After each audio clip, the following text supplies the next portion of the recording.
Welcome. In this tutorial, I'm going to show you how to see who sent you NGL messages. So if you want to know how I did it, just keep on watching.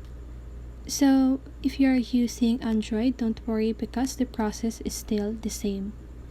So first of all, you want to open your browser, any browser that you are using.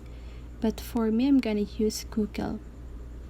And then here you want to search for NGL messages.